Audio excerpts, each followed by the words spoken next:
कुछ ऐसे फिल्मों के किरदार होते हैं जो थिएटर के निकल जाने के बाद भी आपके दिमाग से नहीं निकलते। ये अच्छे प्रभाव वाले किरदार नहीं हैं जिनसे आपको आशा या प्यार महसूस होता है, पर ऐसे किरदार हैं जो आपकी नींदें हराम कर देते हैं। इस वीडियो से हम हिंदी फिल्मों के सबसे डरावने किरदारों के बारे में बात करेंगे जिनको एक्टर्स ने आतंकित रूप से निभाया है।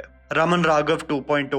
नवाजुद्दीन सिद्दीकी से शानदार एक्टर इस देश में बहुत ही कम है, लेकिन उनका एक ऐसा किरदार जिसने दर्शकों के रोंगटे खड़े कर दिए थे वो निश्चिंत रूप से रमना का था। खोया हुआ मानसिक संतुलन, लोमड़ी जैसी आंखें, मनमौजी तरीके। रमना किसी समय कुछ भी कर सकता था। एक जगह वो आइकॉनिक इंटेरोगेशन सीन जहां रमना के काले पे कोई खड़ा हो गया था, और एक जगह जहां रमना आत्मसमर्पण करने के लिए राजी हो जाता है। हर सीन में ऐसा कन्विक्शन जैसे नवाजुद्दीन ही रमना हो। मकड़ी 90s की जनरेशन के लिए ऐसी फिल्म जिसने सबको बुरे सपने दे दिए थे वो थी 2002 की फिल्म मकड़ी। इस फिल्म में शबाना आजमी का किरदार बच्चों का अपहरण करती है और एक छोड़े हुए विशाल घर में बसती है। लंबे नाखून, मैले हुए बाल, पीले दांत और एक डरावनी पागल जैसी हंसी। शबाना आजमी मकड़ी के किरदार में जैसे पूरी तरह बस गई हो। एक ऐसा किरदार अगर आप आज भी देखेंगे तो आपको डर और आश्चर्य महसूस होगा।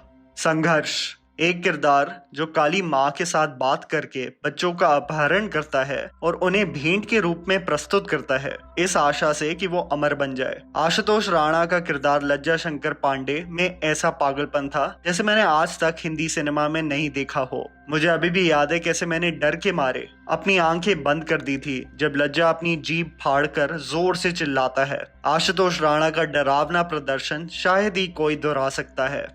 कौन हिंदी सिनेमा के थ्रिलर जॉनर फिल्मों में से एक सबसे बेहतरीन फिल्म थी 1999 की फिल्म कौन। बहुत सारे किरदार ऐसे होते हैं जिन्हें जनता के साथ संपर्क करने में काफी समय लग जाता है, लेकिन उर्मिला मातोंडकर का कौन में किरदार ऐसा था कि हमें ना उनके पालन या परिवार ही नहीं बट उनके नाम की भी जानने की जरूरत नहीं थी और हमें डर महसूस होने लगा। कोई भी वो पागलपन से लथपथ हंसने वाला चेहरा कभी नहीं भूलेगा। कौन एक ऐसा थ्रिलर है जो आपको आखिरी दम तक अनुमान लगाने पे मजबूर कर देगा।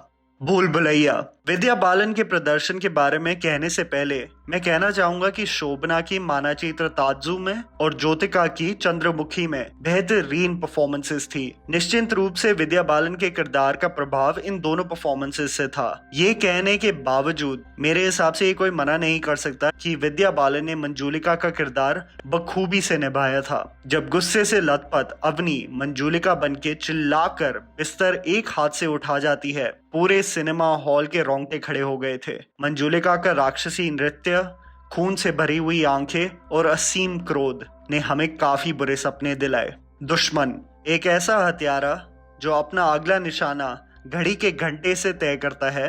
जाहिर सी बात है हिंदी सिनेमा में बरसों साल बाद भी याद किया जाएगा। गोकुल पंडित एक ऐसा किरदार था जो लोगों के सामने एक मासूम और बेवकूफ किस्म के आदमी की तरह पेश आता है, लेकिन दरवाजों के पीछे अपनी भूख मिटाने के लिए लड़कियों पे हमला करता है। आशुतोष राणा, उनकी डरावनी आंखें और शारीरिक हाव भाव ने इस मूवी को 10 गुना डरावना बना दिया था। हम सोचने लगे थे कि घंटी बजे और गोकुल पंडित हमें पोस्ट कार्ड देने ना आ जाए। रात बहुत कम फिल्में होती हैं जो सालों बाद भी उसी तरीके से दर्शकों को डरा सकती हैं। एक ऐसी फिल्म है राम गोपाल वर्मा की डायरेक्टेड फिल्म रात, जिसमें रेवती ने मनीषा शर्मा का किरदार निभाया था। एक परिवार एक नए घर में बसती है जिसके इतिहास का रहस्य कम लोग ही जानते हैं। कैसे रेवती के शरीर में आत्मा घुस जाती है, मुझे आज भी याद है। वो सफेद और नीली आंखें जिन्होंने हमें भयानक सपने दिखाए थे। आरजीवी की डायरेक्शन, बैकग्राउंड म्यूजिक का थोड़ी देर सहम जाना और रेवती की डरावनी मुस्कुराहट ने ऑडियंसेस को कांपने पे मजबूर कर दिया था।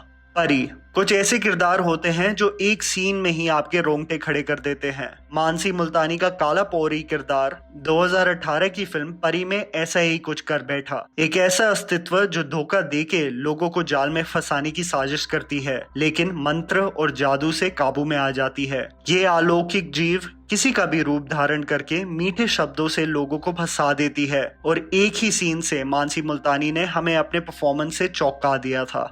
मर्डर 2 काफी लोग भूल चुके हैं प्रशांत नारायणन के किरदार धीरज पांडे के बारे में, एक सीरियल किलर जिसे औरतों से सख्त नफरत थी और उनका खात्मा करने से पहले एक बार भी नहीं सोचता था। औरतों को कष्ट पहुंचाने में इस किरदार को सुकून मिलता था। प्रशांत नारायणन ने इस किरदार को एक राक्षसी रूप दिया बड़े पर्दे में। उनकी भारी आवाज, जैसे वो अपने शिकार की तरफ जाके भीगे होठ तेरे गाकर उनका सर्वनाश करते हैं, ये साफ सी बात है बहुत ही कम अभिनेता हैं जो ऐसे कॉम्प्लेक्स कैरेक्टर को बखूबी से निभा पाते। ये तो थी मेरी लिस्ट। आप भी कमेंट्स बिलो में लिखिए कि आपके हिसाब से सबसे डरावने कैरेक्टर्स हिंदी सिनेमा में कौन से हैं।